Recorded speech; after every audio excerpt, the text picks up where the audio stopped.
It? Okay. Okay. Henry and I are introducing. Oh boy, Rachel. We're here today to remember the life of James Holmes. I put in a obituary in here. So in everyone's service bulletins, you have one of his business cards from when he was a child. And then there's some pictures in here. And then I found in his things, he had these pictures of Lake Matthews printed out. And so I printed the words for the hymn and his obituary on the back so that everyone could have these pictures. So James Holmes was born on January 18, 1930 to Lawrence Holmes Sr. and Gertrude Harris. He was their fourth child, joining older siblings Lawrence Jr., Torvald, and Thea. Jamie, as he was called in childhood, grew up at the Holmes property near Corona that eventually became Lake Matthews. He was a child prodigy on the violin, and Loretta Young's husband was his godfather. As a child, Jamie had his own radio show program on KPRO under the stage name Jens Holm, junior concert violinist. He once played a concert at Carnegie Hall. He studied at the Manhattan School of Music, at the Juilliard School of Music, and at the RKO Studios. His favorite violinist was Jascha Heifetz. As a young man, Jimmy, as he was now known, played and toured with Stan Kenton and the Innovations Orchestra. He also acted in film and on TV, including on the show Dr. Kildare. He developed arthritis and was unable to continue playing the violin. He married and divorced Claire Williams and then later married Elizabeth Lansing. Although he was not given a middle name at birth, Jimmy legally changed his name to James Damian Holmes and used this name for the rest of his life. He was raised in the Christian Science faith and as an adult became an active member of the Vedanta Society of Southern California. In middle age, Jim started the Holmes Theater Group and the American Theater in Los Angeles. As an older man, he worked to start a tin mining operation at his father's lands around Lake Matthews. Elizabeth widowed him in 2008. Later years saw Jim working on 2 books, Locusts and Wild Honey, a screenplay about his father's legacy in carob trees, and a non-fiction work, Will the Arts Survive the 20th Century? At the time of his passing on March 8, 2020, Jim was living in an assisted living facility with his companion Shirley Smith. Shirley passed almost a month after Jim. May they both rest in peace. Jim was preceded in death by both of his parents, all 3 of his siblings, and by 2 nephews, Richard Reed and Tim Reed. He left behind sister-in-law Patricia Holmes, stepdaughter Donna Lansing Thompson, beloved step-grandchildren Lisa Lansing and Lance Carter, nieces and nephews Lawrence Holmes III, Laura Holmes, Lorene Holmes Hilton, James Holmes, Anne Bracco, Lars Holmes, who passed this year also, Tyler Holmes, Torvald Holmes, Thomas Holmes, Tracy Holmes, Thea Holmes, Tim Holmes, Cynthia Preston, Connie Busey, Sally Dumond, Tina Hancock, many grandnieces and nephews, and his close friend and Vedanta brother Shiva Douglas Overton Blue. He was a large presence and he lived a large life. The journey continues.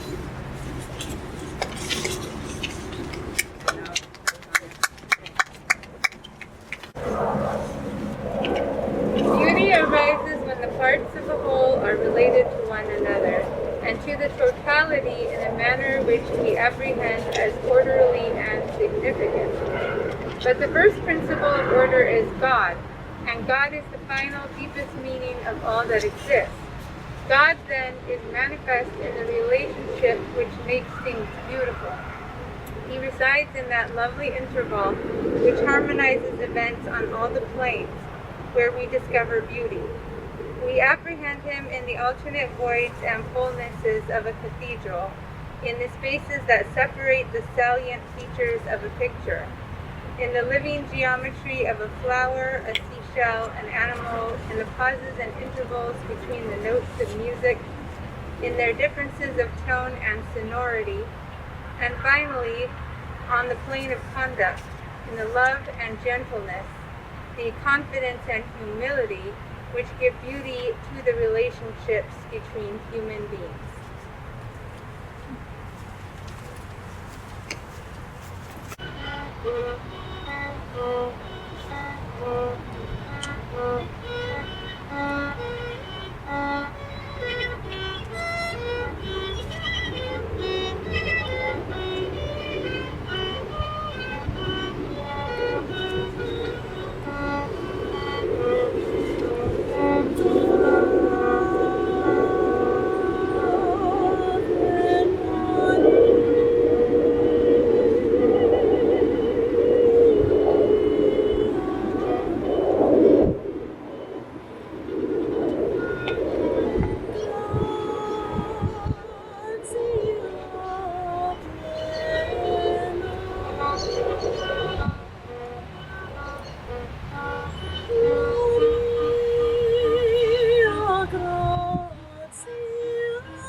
The Song of Creation. Not even nothing existed then, no air yet, nor a heaven. Who encased and kept it? Where? Was water in the darkness there? Neither deathlessness nor decay. No, nor the rhythm of night and day. The self-existent breathed without air. That, and that alone, was there. Darkness was and darkness found, like lightless water all around. One emerged with nothing on. It was from heat that this was born. Into it, desire its way did find. The primordial seed, born of mind. Sages know deep in the heart, what exists is kin to what does not. Across the void, the cord was thrown. The place of everything was known. Seed sowers and powers now came by, impulse below and force on high. Who really knows and who can swear how creation came, when, or where? Even gods came after creation's day. Who really knows? Who can truly say? When and how did creation start? Did he do it, or did he not? Only he, up there, knows, maybe, or perhaps not even he.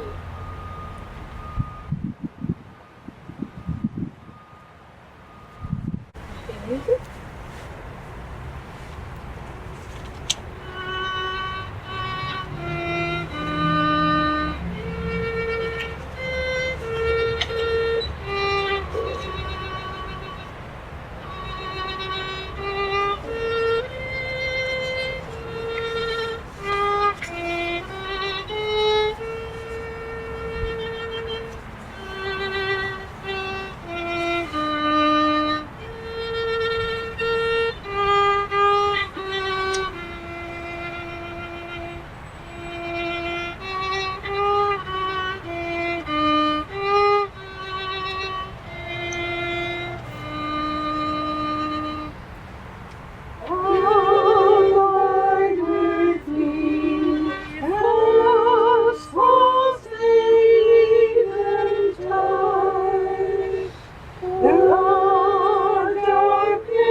How many times in one's life is there the opportunity to affect the world in a significant and sweeping way? To be a part of those sea changes that have occurred so rarely in history. James Holmes.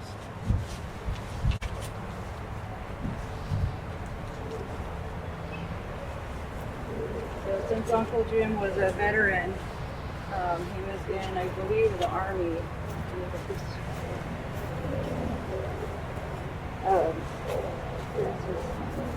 honorable discharge paper over here. So the VA has provided this beautiful velvet, I don't even know what to call it, box with the velvet thing, and they're going to provide this headstone also, which is nice. So yeah, he was in the Army. He was honorably discharged on May 29th, 1956. there's anything anybody else wants to say or anything, otherwise we'll... When Uncle Jim was in the hospital in Hollywood, he kept calling me, and he said, "Paul, please come over and visit." And so it was 4 or 5 days, and towards the 4th day he became very insistent, and he said, "Come over now and visit." So I finally got there, and it was about 10 in the morning. We chatted for at least a half hour, and the nurse came in and interrupted us and said, "Oh, Jim has to go for a procedure." So I said, "Okay, well, I think I'll wait."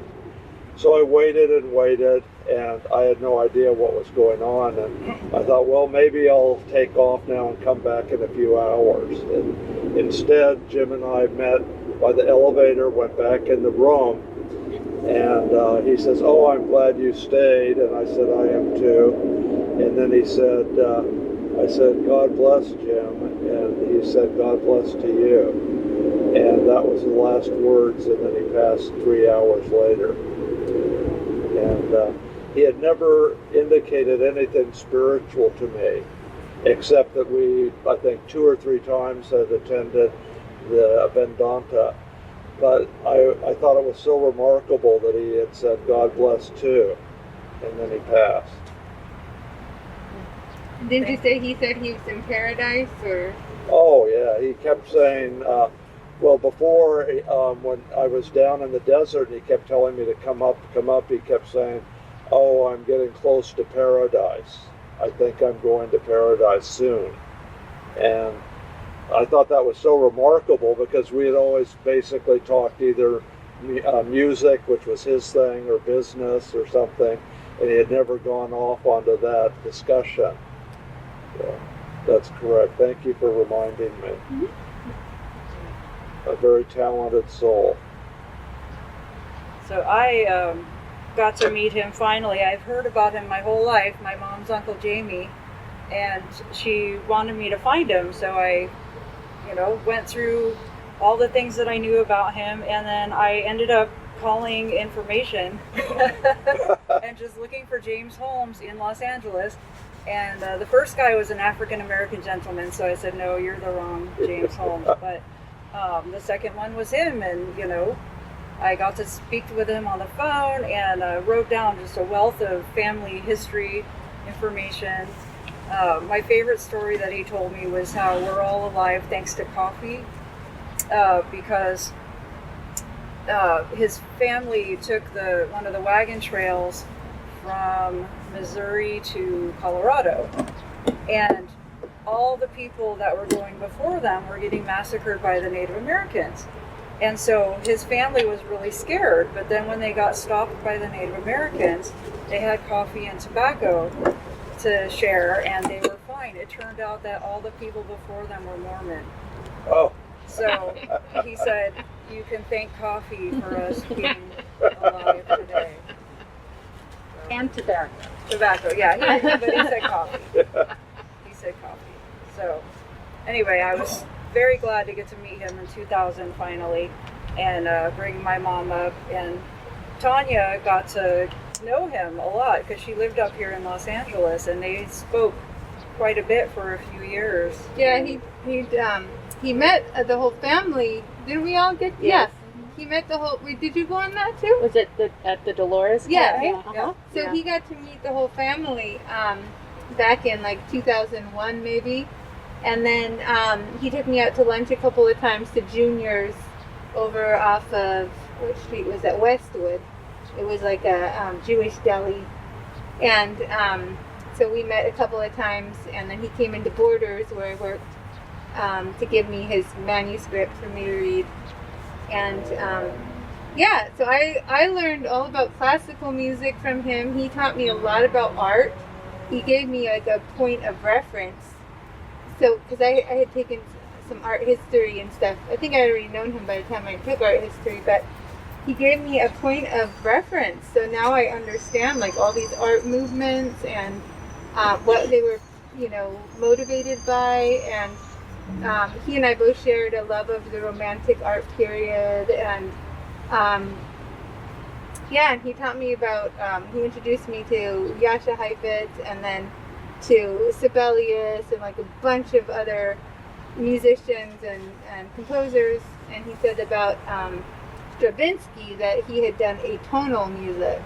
And Uncle Jim was like against that. He thought atonal was not good. It was like modern art in a way. And so, yeah, he taught me a lot of stuff and also told me family stories. And I think one of the nicest things he did was he gave me the number to a voice teacher named Diana Daslov. And Vera went with me to one of her lessons at one point over in Culver City. And she was a wonderful music teacher. She continues to act herself and sing and gives voice lessons to students and stuff. And her brother had won an Academy Award for Winnie the Pooh, so she came from a really musical family like we did.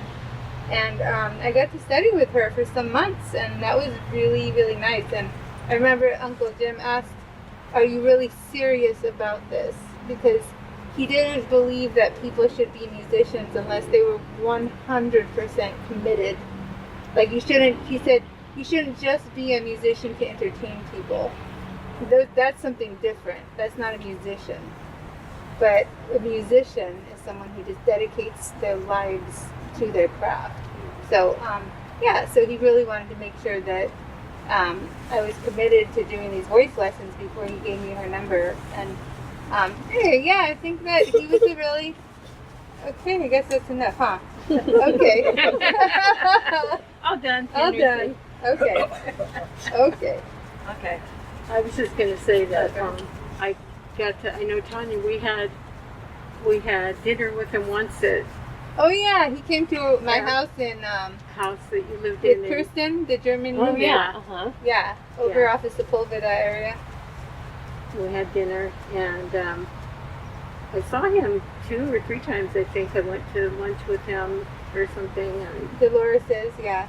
and I talked to him, a few times on the phone about his book. He told me all about the book that he was writing and his views on the fall of the arts, and we talked about that a lot.